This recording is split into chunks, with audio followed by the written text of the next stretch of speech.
हम जिस दिन भी खुदा की बात नहीं करते तो मैं ये आपको बात लिख के दे देता हूँ कि आप कभी भी ना रूहानी तौर पर बरकत पाएंगे और ना माली तौर पर कभी बरकत पाएंगे। कलाम के अंदर लिखा है, तू मेरी बात का तो मैं तेरी रोटी पानी की करांगा।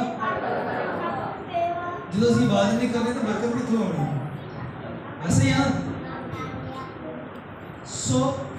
हमें ज़रूरत है कि हम खुदा की बात करें और खुदा के हुक्म को, मैंने पिछले तो आप बताया कि हमें खुदा के हुक्म को पूरा करना है और जो हुक्म खुदा के हुक्म को पूरा नहीं करता वो खुदा के खिलाफ है, वो खुदा ने किए खिलाफ है। यानी कि जो बात खुदा कह रहा है उसको माना नहीं जा रहा तो फिर हम क्या है, उसके मुखालिफ रहते नाल से जी भाइयों। ਜਿਹੜੀ ਗੱਲ ਕਾਨੂੰਨ ਕਾਵੇ ਕਿ ਇਹ ਕੰਮ ਨਹੀਂ ਕਰਨਾ ਤੇ ਤੁਸੀਂ ਕਰੋ, वो कानून के नाल के खिलाफ है। तो फिर कानून के खिलाफ में जाता है, कानून उस पर क्या करता है, कार्रवाई करता है। क्या करता है? तो खुदा भी अपना कानून रखता है। खुदा ने कानून कायम किया है, खुदा ने कानून कायम किया है, तू मेरी बात का तो मैं तेरे रोटी पानी की करांगा। एक खुदा का कानून है तो जो असं कानून पूरा नहीं करांगे तो फिर असं बरकत नहीं पा सकते। तो खुदा ने क्या है कि तुसी मेरे घर आओ, मैं तुहानू बरकत देंगा, मेरे हुक्म मनो, उन्होंने अमल करो। असं नहीं करते तो असं की करते, खुदा के कानून तोड़ते हैं, यानी कि वो मुखालिफ अस काम करते हैं। इसलिए खुदा के मुखालिफ होने की बजाय खुदा के नाल जुड़े रहो ताकि खुदा सबकी करे बरकत। हमने बड़ी खूबसूरत बातें सीखी इज्जत और बेइज्जती के हवाले से। आज हम जो बात सीखने को है वो है औलाद का तहफ़्फ़ुज़। औलाद का ये बड़ा अहम टॉपिक है, बड़ा अहम सवाल है, बड़ी अहम ये बात है जिसको आज हम सीखने को जा रहे हैं। खुदा ने सबको औलाद बख्शी है, जिनको खुदा देने वाला है वो भी इस बात को सीखे। खुदा जो है वो किस तरह से हमें ये बात सिखाता है, बाइबल में इसके बारे में क्या सिखाती है। पहली बात जो हम यहाँ पर सीखेंगे, हमारी जो पहली डेफिनेशन होगी वो है, पहले हम सीखेंगे, इससे पहले कि औलाद का तहफ़्फ़ुज़ सीखा जाए, हम सीखेंगे औलाद की हैसियत। क्या सीखेंगे? औलाद की हैसियत की असी औलाद को किमें रख लें तो औलाद की हैसियत कैसे। मैं पहले वाज़ेह में बात सुना चुका हूँ, मुख्तलिफ टॉपिक पर मैंने बातें की हैं, आपको याद होंगी। आज हम इस बात पर जो है सीखने जा रहे हैं कि औलाद का तहफ़्फ़ुज़ क्या है, औलाद की हैसियत क्या है। तो खुदा के कलाम के अंदर से हम इस बात को सीखते हैं। पैदाइश 1:27 औलाद खुदा की तरफ से बरकत है। पहली बात जो हम सीखेंगे वो ये है, औलाद खुदा की तरफ से क्या है, औलाद खुदा की तरफ से क्या है। असं पहली गल जी सीखने लगे हैं, औलाद खुदा की तरफों की है। सारे बोलो मेरे तो थोड़ी ज्यादा बात है, मैं कला तुम ज्यादा हो। औलाद खुदा वालों की है, औलाद खुदा वालों की है बरकत। हम बात सीखने लगे औलाद की हैसियत क्या है। उसमें पहली बात जो सीखने वाले वो है, औलाद खुदा की तरफ से बरकत है, किसी और की तरफ से नहीं बल्कि किसकी तरफ से है, खुदा की तरफ से। पैदाइश की किताब 1:27 पढ़ेंगे करने से।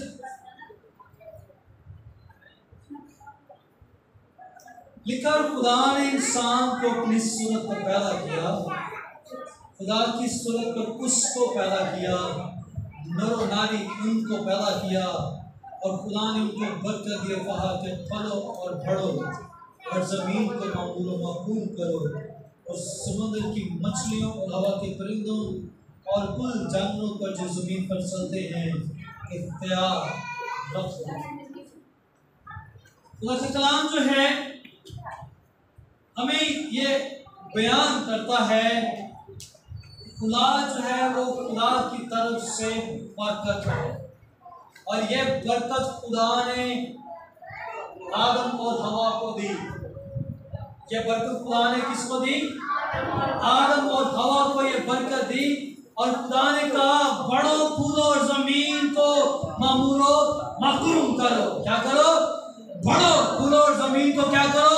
मामूर करो। ये वो बरकत है जो नस्ल की बरकत है। ये वो बरकत है जो नस्ल की बरकत है। खुदा ने कहा कि बढ़ो फूलो, नस्ल को बढ़ाओ। मैंने तुम्हें ये बरकत दी है। जो नस्ल जमीन पर पैदा होगी वो खुदा 10 नस्ल, वो नस्ल खुदा 10 नस्ल पैदा। और ये औलाद जो है ये खुदा की तरफ से वादा। फिर ज़बूर 127 के अंदर हम इस बात को पढ़ते हैं। ज़बूर 127 के अंदर हम देखते हैं कि हमने बड़ी दफा इस ज़बूर को पढ़ा है और इस पर बेशुमार जो मैसेजेस हैं वो भी सुने हैं कि देखो औलाद खुदा की तरफ से क्या है? मिरास है। औलाद खुदा की तरफ से क्या है? और पेट का फल उसी की तरफ से अजर है। लिखा थे कि औलाद किसे? इंसान को है। लिखा कलाम से लिखा है औलाद जो है, देखो औलाद खुदा की तरफ से मिरास है। मिरास के तौर पर ये औलाद दी जाती है। ये इंसान को बरकत खुदा ने दी है क्योंकि ये औलाद जो है खुदा की तरफ से बरकत है और पेट का फल उसी की तरफ से अजर है। हालेलुया। पेट का फल उसी की तरफ से क्या है? पेट का फल उसी की तरफ से क्या है? अजर है। अजर तब मिलता है जब हम कोई काम करते हैं। पैगार हमें तब मिलती है जब कोई हम काम करते हैं। पैसे में तब मिलते हैं जब हम कोई काम कर रहे होते हैं। मंगन वाले लोग भी जिन्हें तो मंगन ना उन्हें लोग देते नहीं भी है ना, तो वो भी काम कर रहे होते हैं। उनके इज्जत में ये काम लगाओगे तो किसी मंगना देता मिलेगा। जब तक हम कोई काम नहीं करते हमें अजर नहीं मिलता।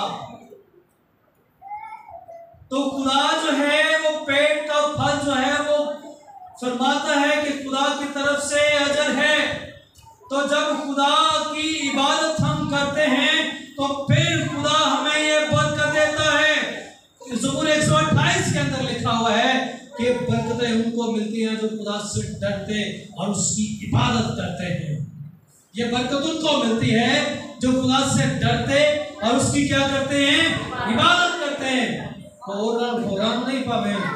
बहुत सारे लोग जो हैं वो इस बरकत से महरूम भी हैं, लेकिन ये एक वक्त की बात है। खुदा उनको किसी वक्त भी बरकत दे सकता है। अगर इब्राहिम को वो बुढ़ापे में बरकत दे सकता है, अगर ज़करिया लिस्बा को बुढ़ापे में बरकत दे सकता है, तो फिर खुदा किसी को भी किसी एज में भी बरकत दे सकता है। अगर आज उनके पास नहीं है तो मैं ईमान रखता हूँ कल को जरूर खुदा उनको बरकत दे। तो जो डरते हैं खुदा से, जो खुदा का खौफ रखते हैं, जो खुदा के हुजूर गिड़गिड़ाते हैं, उसकी इबादत करते हैं, उनके बारे में ये लिखा हुआ है कि खुदा उनको बरकत देता है। मैं आपके सामने पढ़ देता हूँ ज़बूर 128 की 3 आयत। तेरी बीवी तेरे घर के अंदर मेवादार ताग की मालिक होगी और तेरी औलाद तेरे दस्तरखान पर ज़ैतून के पौधों की मालिक। देखो ऐसी बरकत उसी आदमी को मिलेगी जो खुदा से डरता है। देखो ये बरकत उसी आदमी को मिलेगी जो खुदा से क्या करता है? नहीं, खुदा मुझे सामने खड़ा था, मैं तेरा मुकाबला करूं। जो खुदा से डरता है ये बरकतें उसको मिलती है। लिखा तेरी बीवी तेरे घर के अंदर मेवादार ताग की मालिक होगी। यानी कि इससे मुराद ये है कि तेरी बीवी जो है वो बच्चों वाली होगी। बच्चे खुदा उसके वसीला से देगा। ये खुदा का कलाम की ये बात खुदा हमें सिखा रहा है। और तेरी औलाद दस्तरखान पर ज़ैतून के पौधों की मानद होगी। याद रखिएगा, खुदा चाहता है कि हमारी औलाद जो है उनकी उम्र ज़मीन पर लंबी और दराज हो।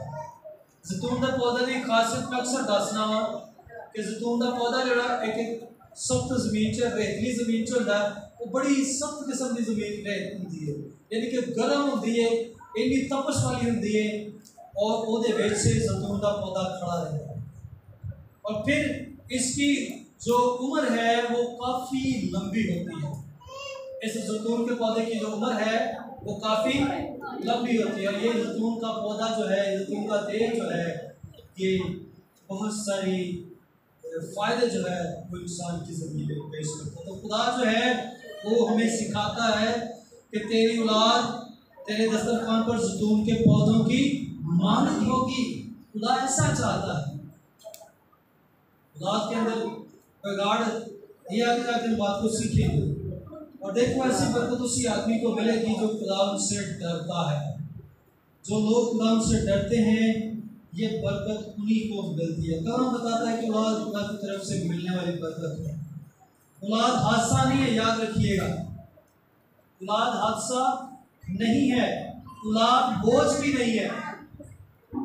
औलाद हादसा भी नहीं है और औलाद बोझ भी नहीं है। और औलाद जो है वो हमारे लिए मुसीबत भी नहीं है। अक्सर लोग जो है वो अपनी जुबानों से ये बहुत सारी बातें निकालते हैं, ऐसा साढ़े भी बोझ ही।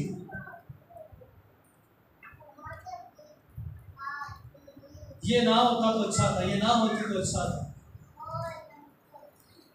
ये हमारे लिए मुसीबत का सबब है। लेकिन याद रखिएगा खुदा का कलाम जो है ये बात नहीं सिखाता।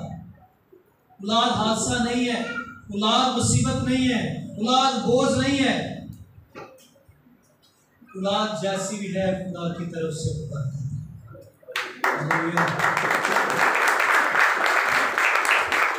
औलाद जैसी भी है खुदा की तरफ से। आपने कभी देखा है किसी का अबनॉर्मल बच्चा हो तो वो कितना प्यार उससे करता है?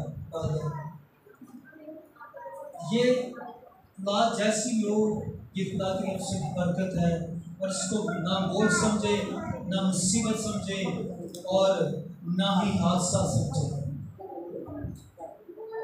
खुदा जो है वो औलाद देता है और औलाद जो है वो खुदा की तरफ से बरकत है। खुदा ने फैसला किया कि वो आपको औलाद दे।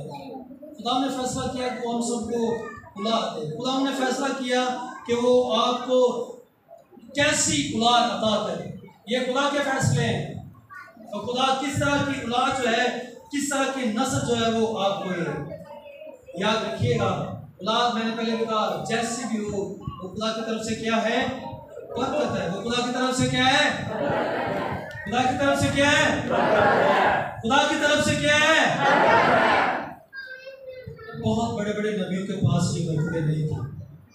बहुत बड़े बड़े नबी जो थे उनके पास ये बरकत नहीं थी। मैंने पहले भी कहा इब्राहिम को बुढ़ापे में औलाद मिली, एलिशबा जकरिया को, इब्राहिम और सारा को इसहाक बुढ़ापे में मिला तो एक सूरमा खुदा का बना, और फिर एलिशबा और जकरिया को यूहन्ना बपतिस्मा देने वाला बुढ़ापे में मिला तो वो भी एक खुदा का सूरमा था। हालेलुया।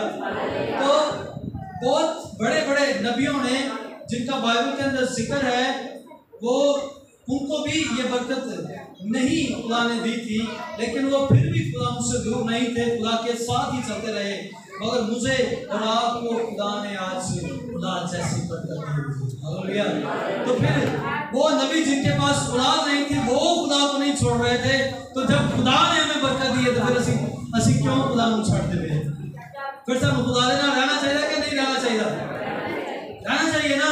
वो नबी होकर खुदा को नहीं छोड़ रहे, असी आम इंसान होकर खुदा को औलाद लेकर खुदा को छड़ी गए। हमें इन बातों से परहेज करना है। हमें खुदा के कलाम को जानना है। खुदा किस तरह से हमसे कलाम करता है, खुदा किस तरह से हमें सिखाना चाहता है, खुदा किस तरह से हमसे बोल रहा है। मुझे आपको खुदा ने बरकत दी है, इसलिए खुदा की हमेशा गुजारिश है। पहली बात जो हमने यहाँ पर सीखी, औलाद खुदा की तरफ से क्या है? औलाद खुदा की तरफ से क्या है? बरकत है। औलाद खुदा की तरफ से क्या है? दूसरी बात, सिर्फ खुदा ही औलाद अता कर सकता है। सिर्फ खुदा ही वाहिद हकीकी खुदा जो है वही सिर्फ औलाद को अता कर सकता है। जब कोई दूजा कहे ना तो लै भी फलाना भी टमकाना भी औलाद देता है, तो झूठा नहीं गल। पैदाइश 15 बाब उसकी 2 आयत को हम देखेंगे। पैदाइश 15 बाब 2 आयत। अब्राहम ने कहा, ऐ खुदा तू मुझे क्या देगा, क्योंकि मैं तो बेऔलाद जाता हूँ और मेरे घर का मुख्तार मस्की अल अजीर है। फिर अब्राहम ने कहा, देख तूने मुझे कोई औलाद नहीं दी, और देख मेरा खाना जब मेरा वारिस होगा। खुदा जो है वो बड़ा अजीम है। इब्राहिम